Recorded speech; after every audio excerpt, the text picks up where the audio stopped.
8 horas e 22 minutos no horário de Brasília. Vamos falar de economia, da importância do agronegócio para segmentos econômicos do Brasil e também das regiões brasileiras.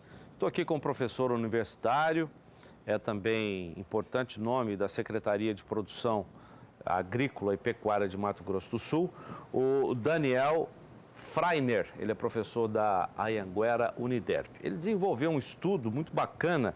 O estudo tem o seguinte nome: Diagnóstico Estratégico da Cadeia Produtiva da Carne Bovina. Ele usa o contexto regional com base em dados que a gente conhece e divulga aqui também em nível nacional. Professor, muito obrigado pela sua participação. Tudo bem? Bom dia. Muito obrigado, prazer te receber aqui. Esse estudo mostra a importância da cadeia produtiva, setores do agronegócio, para a economia, no caso regional de Mato Grosso do Sul. A que conclusões esse estudo chegou sobre essa importância, professor?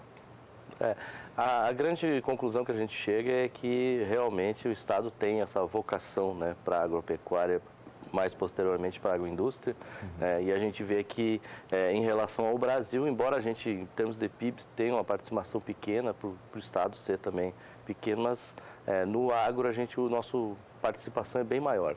No Brasil, a participação do agronegócio no PIB é de 23%. E aqui no Estado? A estimativa que nós temos para a última pesquisa é 37%. Maior ainda do que no nível nacional. Exatamente. Quais são as atividades mais representativas do agronegócio nesse contexto econômico? O grande destaque, vamos dizer, mais atual, né, que nós temos é o grande crescimento que a gente está tendo em relação ao bovino de corte, né? Nós somos o segundo produtor de carne, né, do Brasil. E também alguns complexos mais recentes, que são o sucro energético e também o complexo de celulose. Nós temos até uma tela para mostrar, o estudo tem muitos gráficos e telas, a gente escolheu uma, até para que o professor possa ilustrar melhor esse estudo. A gente sabe que o primeiro item que agrega valor na cadeia do agronegócio são os insumos básicos, né? A carne, a soja, as chamadas commodities.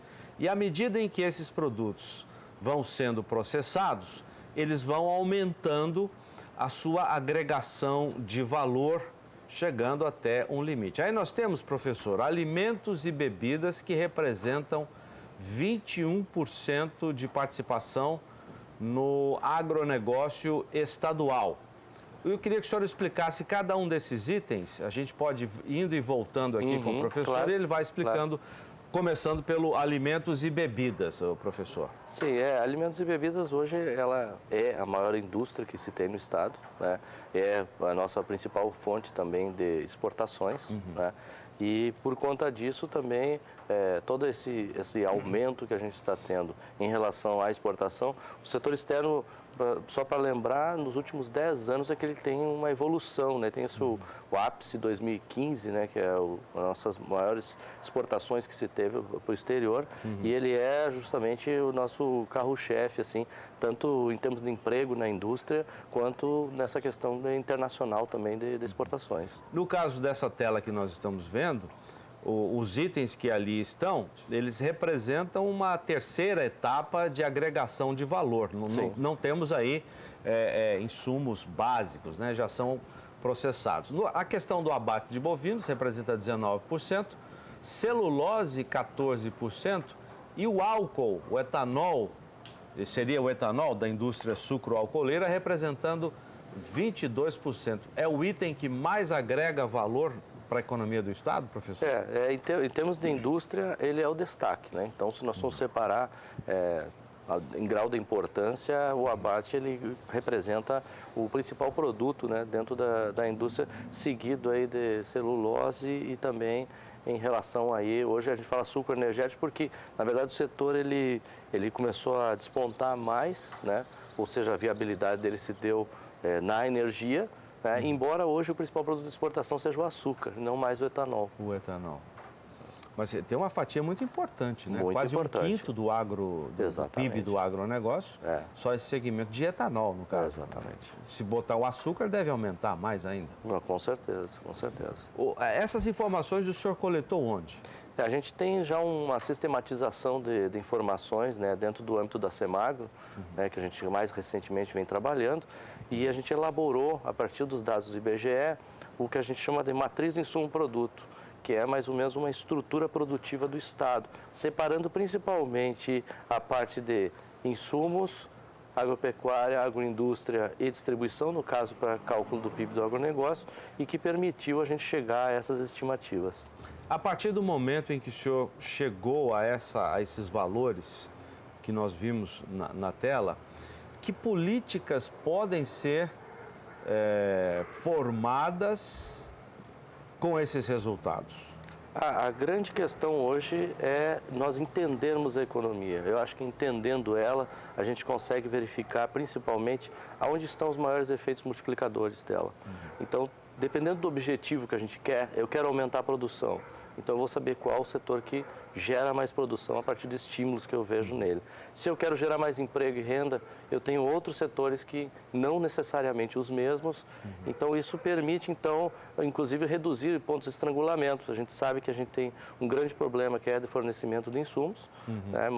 Questões de escala de produção, questão de distância que a gente tem de portos, às vezes, que prejudica, né, essa questão, e que o diagnóstico ele fornece essas informações para justamente tentar encontrar oportunidades de negócio, né? A gente pensa sempre em crescimento, manter o foco. Nem sempre o foco é onde a gente consegue gerar mais emprego, gerar mais renda. Às vezes, outras oportunidades dentro da cadeia podem ser detectadas e complementariedades produtivas também em relação ao Brasil, que, na verdade, ele sim é o nosso grande parceiro hoje comercial. É possível, a partir desses dados e desses percentuais, fazer uma projeção para o Brasil? Quer dizer, o Brasil, a movimentação do agronegócio brasileiro gira em torno dessas cadeias que têm as suas contribuições? Sim, duas coisas que a pesquisa fornece: o encadeamento produtivo, ou seja, qual é a aderência que existe entre essas cadeias, qual o relacionamento que ela tem, principalmente em relação ao exterior, e a possibilidade também de, através de multiplicadores de impacto, eu conseguir, a gente fala choque, né? Verificar, projetando, se eu aumentar a exportação em 50%, né, em determinado produto, quais são os setores que vão ser puxados por esse setor?